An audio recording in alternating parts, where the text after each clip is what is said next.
आगे आपको तीनों गुणों की वृत्तियों का निरूपण सुनाता हूँ। भगवान श्री कृष्ण कहते हैं कि पुरुष परवर उद्धव जी, प्रत्येक व्यक्ति में अलग अलग गुणों का प्रकाश होता है और उसके कारण प्राणी के स्वभाव में भी भेद हो जाता है। और अब मैं बतलाता हूँ कि किस गुण से कैसा कैसा स्वभाव बनता है। तुम सावधानी से सुनो। सद्गुण की वृत्तियां हैं शम, मन संयम, दम, इंद्रिय निग्रह और तितिक्षा सहिष्णुता, विवेक, तप, सत्य, दया, स्मृति, संतोष, त्याग, विषयों के प्रति अनिच्छा, श्रद्धा, लज्जा, पाप करने में स्वाभाविक संकोच, आत्मरहित दान, विनय और सरलता आदि। रजोगुण की वृत्तियां हैं इच्छा, प्रयत्न, घमंड और तृष्णा, असंतोष, एट या अकड़, देवताओं से धन आदि की याचना, भेद बुद्धि, विषय भोग और युद्ध आदि के लिए मद जनित उत्साह, अपने यश में प्रेम, हास्य, पराक्रम और हट पूर्वक उद्योग करना आदि। तमोगुण की वृत्तियां हैं क्रोध, अशून्यता, लोभ, मिथ्या भाषण, हिंसा, याचना, पाखंड, श्रम, कलह, शोक, मोह, विषाद और दीनता, निद्रा, आशा, भय और अकर्मण्यता आदि। इस प्रकार कर्म से सद्गुण, रजोगुण और तमोगुण की अधिकांश वृत्तियों का पृथक पृथक वर्णन किया गया है। अब उनके मेल से होने वाली वृत्तियों का वर्णन सुनो। उद्धव जी, मैं हूं और यह मेरा, इस प्रकार की बुद्धि में तीनों गुणों का मिश्रण है और जिस मन, शब्द आदि विषय, इंद्रियों और प्राणों के कारण पूर्वोक्त वृत्तियों का उदय होता है, वे सब के सब सात्विक हैं, राजस और तामस हैं। जब मनुष्य धर्म, अर्थ और काम में संलग्न रहता है तब उसे सत्गुण से श्रद्धा, रजोगुण से रति और तमोगुण से धन की प्राप्ति होती है और यह भी गुणों का मिश्रण ही है। जिस समय मनुष्य सकाम कर्म, ग्रस्त आश्रम और स्व धर्माचरण में अधिक प्रीति रखता है, उस समय भी उनमें तीनों गुणों का मेल ही समझना चाहिए। मानसिक शांति और जितेंद्रियता आदि गुणों से सत्व गुणी पुरुष की कामना आदि से रजोगुणी पुरुष की और क्रोध, हिंसा आदि से तमोगुणी पुरुष की पहचान करें।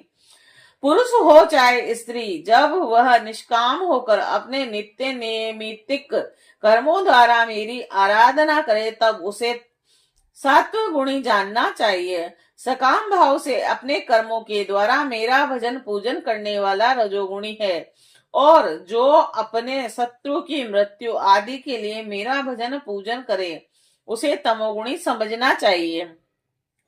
सत्य, रज और तम, इन तीनों गुणों का कारण जीव का चित्त है और उनसे मेरा कोई संबंध नहीं है।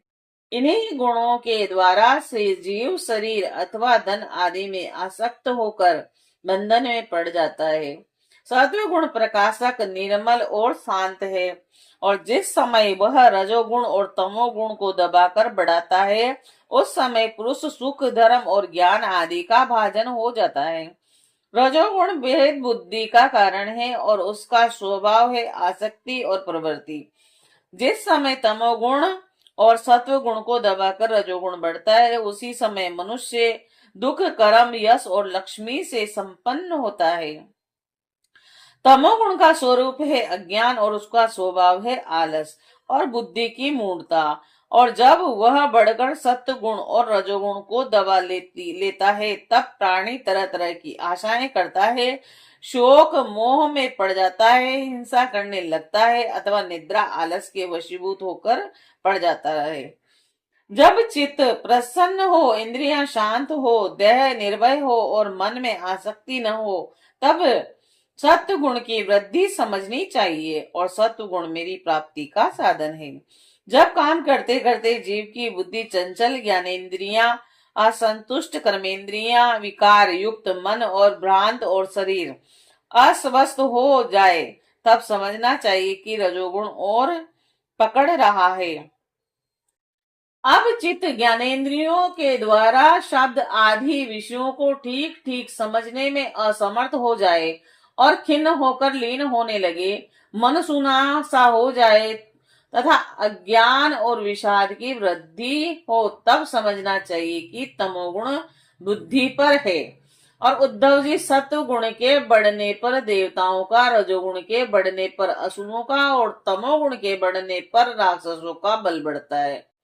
वृत्तियों में भी कर्म से सत्व आदि गुणों की अधिकता होने पर देव तत्व, असुर तत्व और राक्षस तत्व प्रधान निवृत्ति वृत्ति अथवा मोह की प्रधानता हो जाती है। सत्व गुण से जागृत अवस्था, रजोगुण से ही स्वप्न अवस्था और तमोगुण से सुसुप्ति अवस्था होती है। और तुरीय इन तीनों में एक सा व्याप्त रहता है और वही शुद्ध और एक रस आत्मा है। वेदों के अभ्यास में तत्पर ब्राह्मण सत्व गुण के द्वारा उत्तरोत्तर ऊपर के लोकों में जाते हैं और तमोगुण से जीवों को वृक्ष आदि प्रियतन उद्योग गति प्राप्त होती है और रजोगुण से मन शरीर मिलता है। जिनकी मृत्यु सत्व गुणों की वृद्धि के समय होती है उसे स्वर्ग की प्राप्ति होती है, और जिनकी रजोगुणों की वृद्धि के समय होती है उसे मनुष्य लोक मिलता है। और जो तमोगुण की वृद्धि के समय मरता है उसे नरक की प्राप्ति होती है। परंतु जो पुरुष त्रिगुणात्मिक जीवन मुक्त हो गए हैं उन्हें मेरी ही प्राप्ति होती है। जब अपने धर्म का आचरण मुझे समर्पित करके अपना निष्काम भाव से किया जाता है तब वह सात्विक होता है, और जिस कर्म के अनुष्ठान में किसी फल की कामना रहती है वह राजसिक होता है, और जिस कर्म में किसी को सताने अथवा दिखाने आदि का भाव रहता है वह तामसिक होता है। शुद्ध आत्मा का ज्ञान सात्विक है और उसको कर्ता भोक्ता समझना राजस ज्ञान है, और उसे शरीर समझना तो सर्वथा तामसिक है। इन तीनों से विलक्षण मेरे स्वरूप का वास्तविक ज्ञान निर्गुण ज्ञान है, और वन में रहना सात्विक निवास है, गांव में रहना राजस्व और जुआ घर में रहना तामसिक है। इन सबसे बढ़कर मेरे मंदिर में रहना निर्गुण निवास है, और अनासक्त भाव से कर्म करने वाला सात्विक है, और रागाद होकर कर्म करने वाला राजसिक है, और पूर्वा पर विचार से रहित होकर कर्म करने वाला तामसिक है।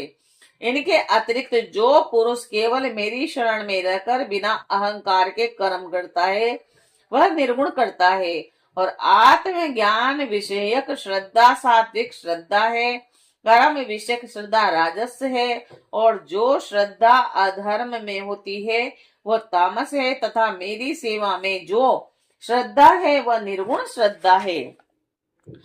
आरोग्यदायक पवित्र और अनायास प्राप्त भोजन सात्विक है, और इंद्रिय को रुचिकर और स्वाद की दृष्टि से युक्त आहार राजस है, तथा दुखदायी और अपवित्र आहार तामस है।